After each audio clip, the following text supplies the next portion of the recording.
Podcast Tricolor, salve galera, aqui quem fala é o professor Leandro. Eu venho falar com você que segue aí o canal Podcast Tricolor, você que não segue, que tá vendo aí pela primeira vez o canal, deixe seu like, se inscreve no canal, dá essa moral aí, dá essa força pra gente. Se gostou, compartilha o vídeo aí, compartilha o conteúdo, né? E hoje, domingo, 6h30 da tarde aproximadamente, fim de temporada e fim de campeonato pro São Paulo Futebol Clube. O fim de temporada e campeonato melancólicos do São Paulo, né?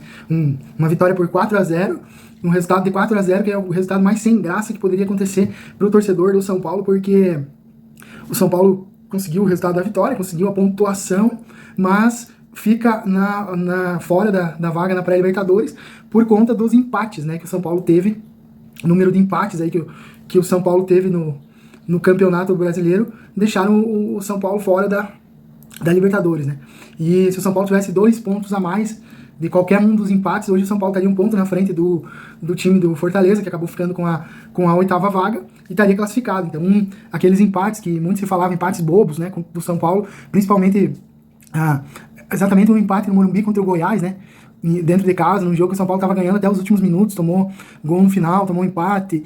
Só que esse resultado, ele só reflete o que foi a temporada do São Paulo Futebol Clube, que foi a temporada do quase, né? O São Paulo quase foi campeão paulista, o São Paulo quase foi campeão da Copa Sul-Americana, né? Quase chegou na Copa do Brasil, na final, mas não chegou em lugar nenhum, né? E o planejamento que tinha sido feito no final, aparentemente tinha sido feito no final de 2021 pela comissão técnica, não foi cumprido, que era classificar o São Paulo para a fase de grupos da Libertadores, classificar direto para a fase de grupos, sem precisar passar pela pré-Libertadores, através do Campeonato Brasileiro. E quem acompanha meus vídeos aí, vai prestar atenção, vai ver que muito tempo já eu venho falando que o Rogério mudou o planejamento da comissão técnica, e prejudicou toda a temporada do São Paulo, porque as Copas acabaram iludindo o torcedor são paulino. Porque vou fazer uma breve retrospectiva, não quero me alongar muito também no vídeo, porque não adianta mais ficar falando do que ficou para trás, né? Mas fazendo uma breve retrospectiva da temporada do São Paulo, né? O Rogério veio em 2021, depois que o Crespo foi demitido, depois de mais um boicote de jogadores a um treinador que tinha tirado o São Paulo da fila de títulos, né? Ganhado o Campeonato Paulista 2021, apesar do contexto do Campeonato Paulista ter sido disputado ali no auge da pandemia, onde não tinha torcida, né? Onde a gente não teve aquela empolgação com o título do Campeonato Paulista como que teria se tivesse ganho, né, o campeonato com o torcedor dentro do Morumbi. Mas enfim, São Paulo acabou campeão paulista em 2021, e se começava um novo trabalho, né, a gente pensou ali, agora o São Paulo vai engrenar, né, agora o São Paulo vai voltar aos trilhos, né, ao caminho das vitórias, né, então, e não foi isso que aconteceu, né, o São Paulo se perdeu novamente, né, caiu fora da Libertadores 2021 ali, e 2021 o Rogério assumiu o São Paulo, né, com o intuito de recuperar esse time, né, de colocar o São Paulo de volta no caminho das vitórias. E eu, particularmente, eu tinha muita expectativa do trabalho do Rogério Ceni junto com o Muricy, né, num trabalho em conjunto ali, o Muricy uma espécie de coordenador técnico, né, e o Rogério como comandante da parte técnica, da comissão técnica e tudo, né, dentro do campo. E não foi bem assim que aconteceu, né. O Muricy, ele ficou num cargo mais aquém, né, a gente nunca viu o Muricy atuando, a gente não sabe direito qual é o cargo que o Muricy ocupa no São Paulo até hoje, e aparece aí de fontes que o Muricy vai ser afastado do São Paulo, mas não porque a diretoria queira ou por alguma coisa, mas por questões de saúde do Muricy, né. E o Muricy, a gente é muito grato a ele por tudo que ele fez já pelo São Paulo, né. O Muricy foi o treinador que conquistou 3 títulos brasileiros consecutivos, é o treinador que, se tivesse ficado no São Paulo 2009 ali, 2010, 2011, talvez as coisas teriam sido diferentes, porque ele saiu de São Paulo e foi campeão onde ele pisou, né? Saiu de São Paulo em 2009, né? E foi campeão em 2010, campeão brasileiro, e em 2011 campeão da Libertadores. Então, né, o Muricy fez muito, né, pelo São Paulo, e não tem que estar cobrando o jogador, não tem que estar nesse papel, mas existia uma expectativa em relação a isso. E no começo da temporada, o São Paulo era um ponto de interrogação, né? O São Paulo tinha feito algumas contratações, né? O Nicão, a principal delas, que foi uma grande decepção para o torcedor são paulino, a contratação do Nicão, que não jogou praticamente na temporada, né? Aí o Patrick, né? Que eu vou falar mais do Patrick daqui a pouquinho, e o Alisson, que veio do Grêmio, né? E o São Paulo incorporou o time, começou no começo do Campeonato Paulista, o time não estava dando muito certo, não estava dando muito bem, mas começou a engrenar, e o Rogério encontrou um sistema tático ali que se adequava melhor à equipe naquele momento. Ele gosta mais do esquema que muito parecido com o que ele usou hoje, o 4-1-3-2, né, ele usava às vezes o 4-1-4-1 também, ou o 4-2-3-1, né, com um jogador só de referência. Como ele joga com o Caleri e com o Luciano, ele optou hoje pelo o esquema 4-1-3-2, né? Mas esse esquema com linha de 4 na defesa, dois laterais e 2 zagueiros, funcionou bem no Campeonato Paulista. E o São Paulo chegou até a final. O São Paulo eliminou um dos favoritos e que estava à frente do São Paulo, que era o Corinthians, né? Favorito pelo menos a chegar à final, né? O grande favorito era o Palmeiras, mas o São Paulo desbancou na semifinal, né? O Santos nem classificou, o Bragantino e o Palmeiras disputaram outra semifinal, e a final foi São Paulo e Palmeiras. E no Morumbi o São Paulo fez um jogo espetacular contra o Palmeiras, né? A exceção de uma falha do Jandrei, né? Que goleiro também tem sido o calcanhar de Aquiles do São Paulo. O Jandrei tomou um gol fácil ali de defender do Rafael Veiga e acabou 3-1 e ainda foi em aberto. Mas mesmo assim, né, um resultado de 2 gols de vantagem para você administrar um resultado, para você jogar com um adversário mais nervoso, o São Paulo não podia ter tomado 4-0 como tomou, né? E foi um choque de realidade para o torcedor são paulino perceber que o time do São Paulo não estava preparado ainda para grandes confrontos, né? Foi duro. Eu, particularmente, quando o São Paulo tomou o gol do Veiga, eu pensei, vai ser complicado, vai ser difícil jogar lá. Porque o Palmeiras faz aquela pressão inicial e o São Paulo tem aquela coisa de tomar gol e desestabilizar emocionalmente a equipe, né? Uma coisa que eu espero que o Rogério consiga corrigir, que esse ano não foi corrigido, né? Essa instabilidade emocional do São Paulo lá tomar gol, né? E aí, o jogo a gente sabe, né? O Palmeiras fez dali a pouco achou uma jogada, fez o segundo, o resultado estava em igualdade ainda, o São Paulo tinha condições de jogar, né? Mantendo pelo menos uma possibilidade de disputar nos pênaltis, tomou o terceiro e aí se foi, né? E foi um choque de realidade para muita gente, né? E isso foi duro. Mas aí o São Paulo se reergueu, né? De certa forma, começou o Campeonato Brasileiro, tinha resultados dentro do esperado, né? Não foi aquela arrancada assim no Campeonato Brasileiro, mas conseguiu o resultado dentro do esperado. E depois começou a disputar as Copas, né? Com mais ênfase na Copa do Brasil e na Copa Sul-Americana. E o planejamento até então era jogar o Campeonato Brasileiro com um time base, um time titular, os principais jogadores que estivessem à disposição. E durante o meio de semana dar um descanso para alguns jogadores titulares e mesclar titulares que tivessem melhor condição física com alguns jogadores reservas nas Copas. O São Paulo fez isso toda a primeira fase da Copa do Brasil, toda a primeira fase, as primeiras fases ali da Copa do Brasil, que foi mata-mata direto, né?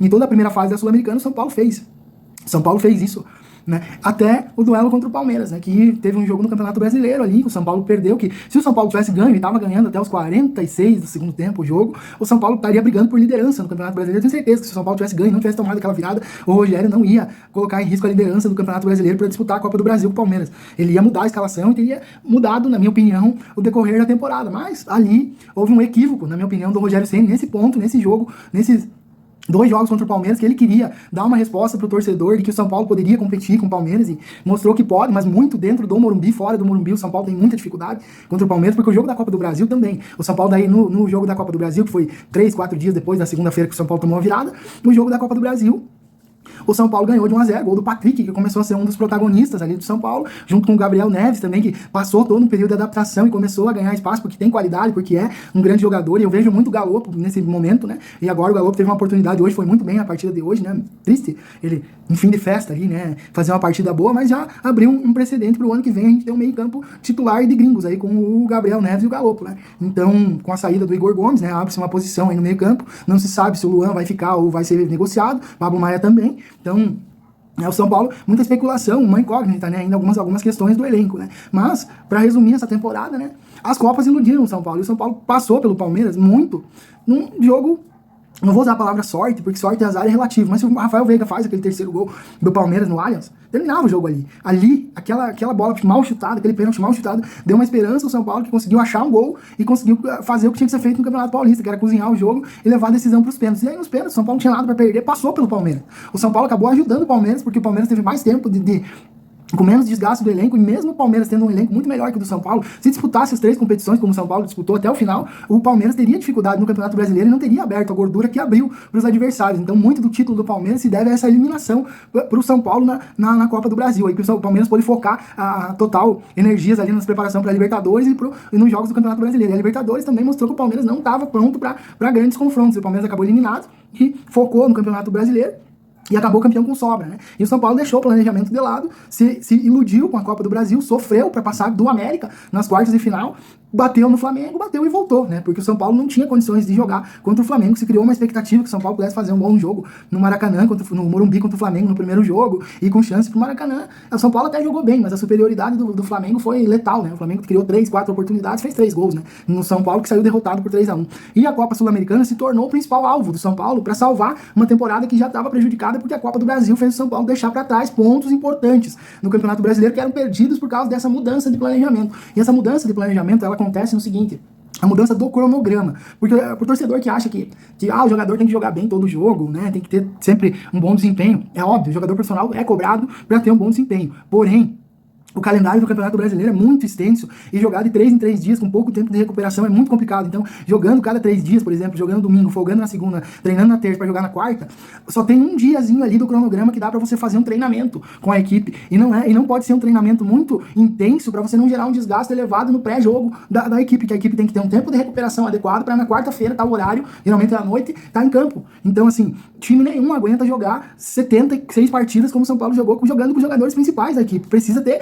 um rodízio, precisa ter precisa ter um respiro para alguns jogadores. Por que acontece muita lesão? Porque fisicamente o jogador não suporta. O jogador não suporta. Então, esse tipo de coisa às vezes passa desapercebido pro torcedor. E aí o que acontece? O Rogério, mudando esse cronograma de treinamento, ele teve que mudar as escalações, porque ele estava escalando os principais, a força máxima no Campeonato Brasileiro. Quando ele escala a força máxima na Copa do Brasil, no meio da semana, ele tem que dar respiro para alguns jogadores no Campeonato Brasileiro. E o São Paulo não tinha elenco. São Paulo não tinha elenco para fazer isso. Então, na minha opinião, foi um equívoco do Rogério. Eu acredito que ele se arrependeu de ter feito, porque a pontuação hoje mostra que o São Paulo, com uma vitória, de um empate desses que o São Paulo teve, o São Paulo estaria hoje classificado. A classificação para o São Paulo, uma pré-Libertadores, não é o ideal, porque o São Paulo passa na pré-Libertadores por uma pressão muito maior do que, por exemplo, o Fortaleza e o Atlético Paranaense, que ficaram com essas, e o Atlético Mineiro, que ficaram com essas vagas ali de pré-Libertadores. O Atlético Mineiro até é comparável. Pelo elenco que o Atlético Mineiro tem, se o Atlético Mineiro não passar da pré-Libertadores, vai ser um vexame gigante para eles. E normalmente o adversário que vai jogar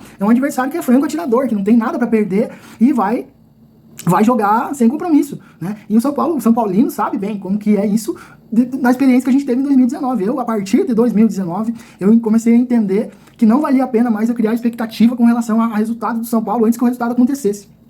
Porque é pedir para se frustrar. Então né, de lá para cá, de 2019 para cá, eu comemoro as vitórias do São Paulo, eu fico chateado com as derrotas, mas não tem mais o mesmo impacto que tinha antes de 2019, porque para mim foi como se o São Paulo tivesse sido rebaixado no Campeonato Brasileiro, o vexame de não classificar, né? E o São Paulo vem marcando a história gloriosa com manchas sul-americanas, com eliminações. Aí o São Paulo foi eliminado pelo Tajeres, o São Paulo foi eliminado em 2017 pelo Defensa e Justiça, foi eliminado pelo Colo. Então o São Paulo pega times intermediários ali para menores ali e dá um vexame. Então precisa mudar estrutural, a mudança precisa ser estrutural para o São Paulo. Então questionava até o quanto era válido uma classificação para pré-Libertadores para o São Paulo. Mas se tivesse seguido o planejamento correto, o São Paulo teria classificado no G6, estaria classificado hoje eu tenho certeza praticamente que o São Paulo estaria classificado para a Libertadores. Aí muda o contexto, porque o planejamento tem que ser diferente e obriga a diretoria, de certa forma, a encontrar soluções e mecanismos para fazer um time mais competitivo, para o São Paulo não ser apenas um participante na Libertadores, porque não é isso que o torcedor quer, que o São Paulo vá para a Libertadores para ser o saco de pancada do Palmeiras e do Flamengo. Não,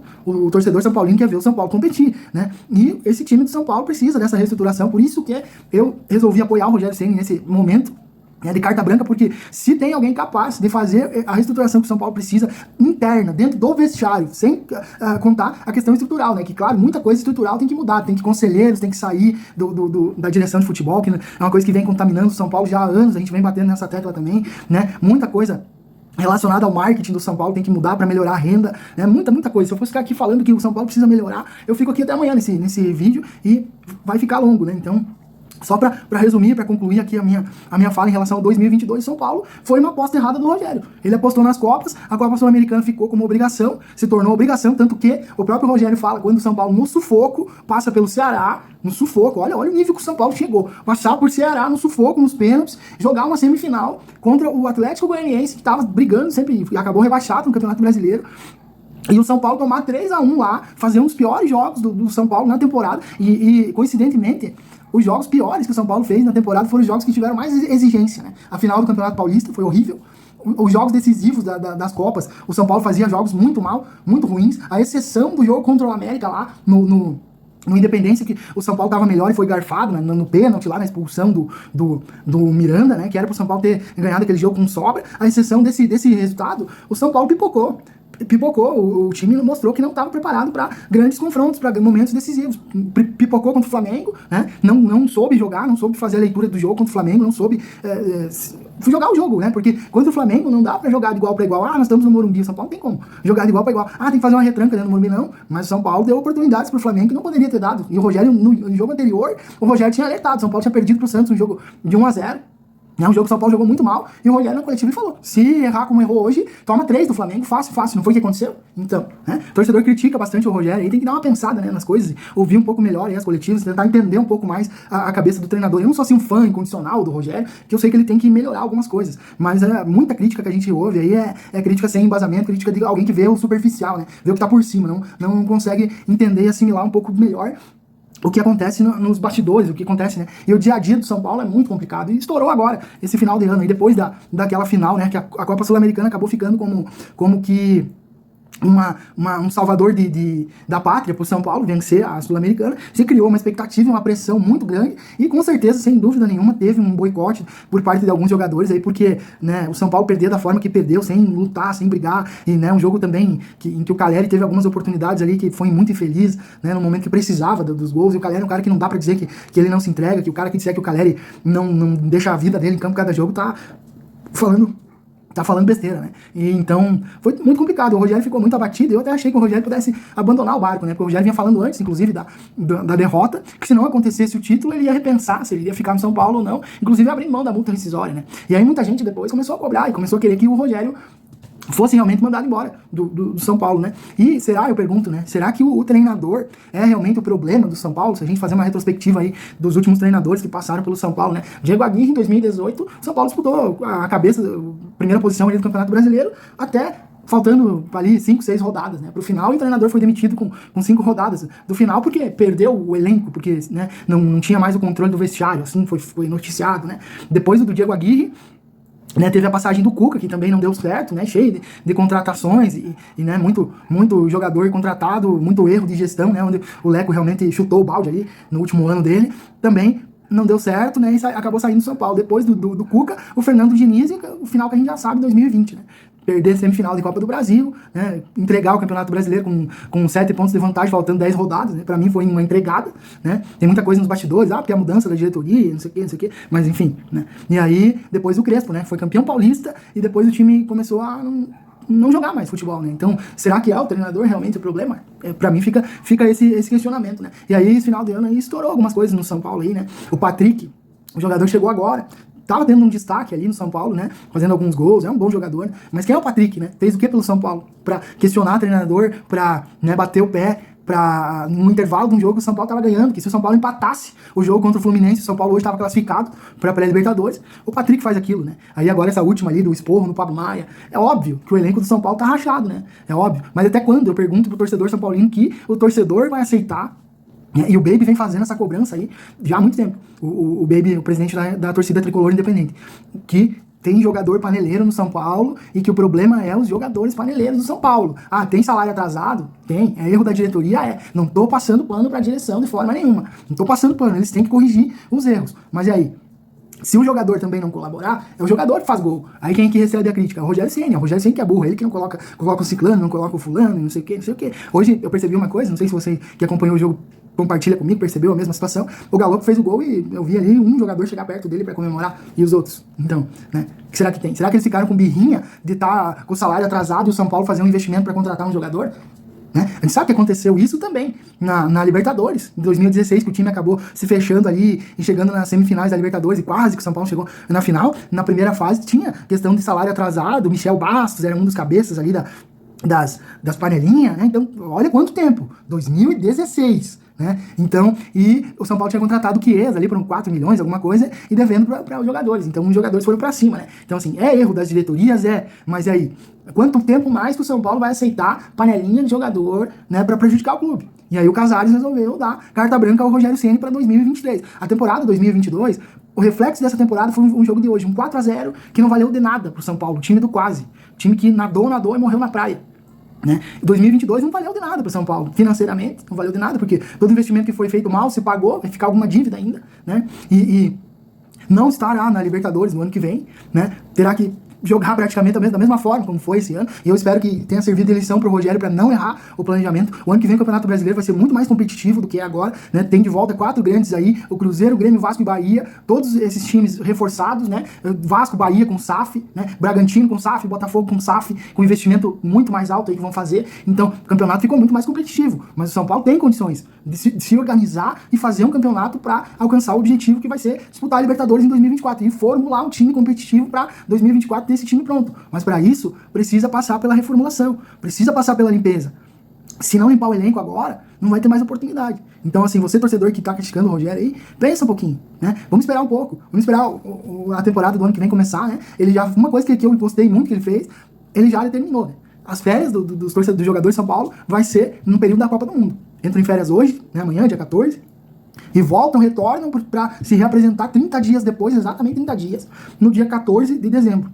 Depois da Copa do Mundo, o São Paulo vai trabalhar. Vai trabalhar uma semana só, né? Daí depois ali vir a outra semana, Natal, final de ano, né? Uma semana e meia vai trabalhar, mas vai trabalhar uma semana e meia, né? Vai fazer uma introdução da pré-temporada, né? Para colocar esses caras na linha. E o Rogério falou que é ele que vai cuidar da parte física dos jogadores, é ele que vai cuidar da orientação física, e o jogador que não tiver no peso, que não tiver em condições físicas, não vai jogar. E não adianta querer fazer panelinha, querer fazer bico, e é a obrigação do jogador profissional hoje cuidar do seu próprio corpo, que é o instrumento de trabalho. Não fazem mais do que a obrigação, e o Rogério vai incomodar eles. É por isso que eles não querem. Por isso que eles não querem o Rogério, é lógico, né? Eles querem um treinador que, né, eu vou jogar porque eu tenho nome ali, né? Eu sou fulano e tal, eu jogo. Isso no São Paulo tem que acabar. Isso no São Paulo tem que acabar. Não adianta nada pra gente, torcedor, ficar xingando todo mundo, ficar mandando todo mundo pra aquele lugar, né? Ficar puto da vida, espernear, gritar. A gente não pode fazer nada, mano. Não pode fazer nada. Quem pode fazer é quem tá lá. Quem pode fazer é quem tá lá. Que é o Rogério que tá no comando do time. E quanto à condição do Rogério como treinador, eu posso dar a minha opinião também como profissional da área da educação física, como eu já falei nos outros vídeos aí, já trabalhei com futebol também, tenho minha experiência aí, e o Rogério é um estudioso do futebol. As ideias de jogo do Rogério são ideias inovadoras de futebol moderno, padrão europeu. O São Paulo não consegue executar, os jogadores não conseguem executar pela baixa qualidade técnica dos jogadores, não é culpa do Rogério, né? Cabe ao Rogério tentar extrair o melhor de cada jogador de acordo com o que ele tem no elenco, né? E tentar o São Paulo aí algumas contratações pontuais, que o São Paulo precisa de jogadores de velocidade, né? O São Paulo precisa dar uma reciclada aí nas laterais, agora com a saída do Reinaldo, né? Mas fica uma esperança aí para 2023, que se 2023 for pior do que esse 2022 do São Paulo, meus amigos, eu sinto muito dizer para vocês, o São Paulo estará fadado à Série B do ano que vem, porque o Campeonato Brasileiro vai ser muito competitivo e cabe a gente torcer, porque o Rogério consiga ali no primeiro semestre, no Campeonato Paulista, disputando as fases menos agudas ali da Copa do Brasil, e ele consiga dar uma cara pro São Paulo, e que o São Paulo dispute de novo as finaleiras do Campeonato Paulista, e se ganhar ou não ganhar, pelo menos disputa até o final, né? Não entregue como foi pro Palmeiras nesse ano, né? Da forma como foi o 4-0, e deixa pro torcedor uma ponta de esperança, pra gente acreditar, pelo menos o São Paulo vai competir agora, de uma forma mais de igual para igual, porque o São Paulo não tinha condições esse ano de competir com o Palmeiras e com o Flamengo. Com o Atlético Mineiro, né? O Atlético Mineiro precisa também passar por uma reformulação da parte deles. Não sei como é que eles vão vir o ano que vem, mas muito mais dinheiro que o São Paulo para investir eles têm. Elenco melhor, dinheiro para investir, coisa que o São Paulo não tem. Então o São Paulo tem que correr atrás da máquina, como diz o ditado, né? E cabe a nós, torcedores, ter esperança, porque se não acreditar, mano, já vai preparando aí que pô, é Série B. É Série B. Se você realmente não acredita no trabalho do Rogério, não tem muito o que fazer. Se o Rogério, que é um cara que conhece o São Paulo há mais de 30 anos, conhece cada canto do CT, cada canto do Morumbi, não conseguir fazer o São Paulo elevar o patamar, muito dificilmente qualquer outro treinador que vier vai fazer isso, né? Porque o clube, por enquanto, ainda não dá essas condições. Pode trazer o Klopp, pode trazer o Pep Guardiola, né? Seja qualquer outro treinador aí, o Marcelo Galhardo, né? Que saiu agora do River Plate, né? O Vojvoda do Fortaleza, qualquer um. Não dura 6 meses aí no São Paulo, né? Pela condição que tá o clube hoje, né? Então, esse é o meu recado aí, esse é o meu resumo aí da temporada do São Paulo, das últimas semanas, hein? Muita especulação, né, de jogador, de contratação, surgiu um nome ali, o Iago Felipe, né, negociado do Fluminense, é um bom jogador, um bom meio-campista, né? Mas é uma posição que o São Paulo também tem bastante jogador, né? O São Paulo primeiro precisa alinhavar aí uma venda, pelo menos do Rodrigo Nestor, do Pablo Maia, né, pra dar um respiro também, né? São Paulo precisa fazer um pouquinho mais de caixa, né? E para trazer mais um zagueiro, né? Trazer um lateral. E um meio-campista, hoje, na minha opinião, não é a principal carência do São Paulo. Tem o Galopo, tem o Gabriel Neves, que devem ser titulares, né? Tem aí o Luan, que provavelmente pode ser aproveitado, pode não ser, né? Pode ser que o Liseiro volte. Então, opções no meio-campo vai ter. Tem o Thales Costa, que é um jogador que evoluiu bastante nessa temporada, vai evoluir mais aí também. Então, né? Mas eu não quero ficar falando muito agora aqui sobre contratações, né? Vamos esperar aí o São Paulo se reapresentar no próximo dia 14 do mês que vem, né? E esse mês aí que passar, a gente espera aí, aguarda, né? A movimentação do mercado. Esse é meu recado pra você. Você que teve paciência de assistir esse vídeo aí, deixe seu like, curta, compartilhe, comente e tamo junto aí. Um grande abraço pros amigos aí mídia alternativa tricolor, aí, o Doutor São Paulino, União Tricolor Paulista, o canal de futebol SPFC, então, do Jonathan aí, eu não consigo lembrar agora todo mundo, que é muita gente aí, o Motoca, Tricolor, uma galera aí que a gente tá acompanhando aí também, na mídia alternativa Tricolor, Louco São Paulino, né? Então, galera que puder dar uma moral aí no canal, a gente agradece e tamo junto, né? Tamo junto aí, fortalecendo sempre. O nosso objetivo principal é ver o São Paulo voltar a ser campeão, né? Tenho certeza que todos querem isso, né? Um grande abraço e até a próxima.